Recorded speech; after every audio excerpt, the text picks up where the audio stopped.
তোমার লাইফের ফিউচার খালি টাকা খালি টাকা, পয়সা খালি মানি খালি মানি, খালি ক্যাশ, খালি থুতু গুনতে হবে, খালি ভারতবর্ষ কিনে নেবো টাকাতেই। আর এই গাইস আর আমরা চলে এসেছি একটা নতুন ব্লগ নিয়ে, যেখানে একটা লেজেন্ডারি আর কি মানুষকে তোমাদের সাথে পরিচয় করাবো, আমাদের বিপ্লব দা। আর তাকে আমি জিজ্ঞাসা করবো কিছু কোয়েশ্চেন্স, আর তার আনসার আমি চাইবো।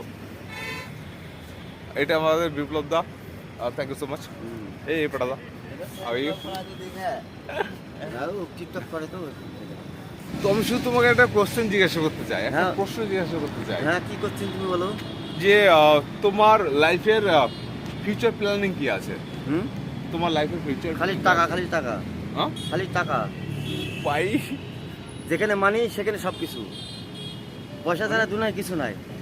পয়সা ছাড়া দুনিয়া কিছু নাই, মানে শুধু টাকা আর টাকা, হুম, তাছাড়া আর কিছু না না, জীবনে বাঁচতে গেলে বহুত টাকার দরকার। মানে 5 বছর পরে যদি আমি জিজ্ঞাসা করি যে 5 বছর পরে তোমার ফিউচার প্ল্যানিং কি আছে, 5 বছর তুমি কি টাকা থাকলে বহুত কিছু লোকে জানতে পারে আমার টাকা আছে, আমাকে আমার পেছনে লোক ঘুরি বেড়াবে, হ্যাঁ আমার পেছনে ঘুরি বেড়াবে।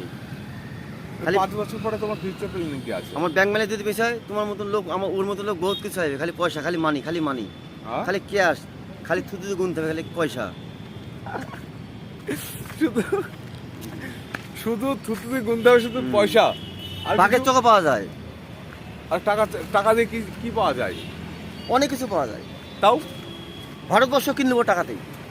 মানে তুমি বলছো যে ভারতবর্ষে কিনে নেবে তুমি টাকা দিয়ে? হুম, ও পয়সা ভাই, ছাড়া দুনিয়ায় কিছু নাই, দুনিয়াতে পয়সা ছাড়া কিছু নাই। আর মেয়ে ছেলে বেকার,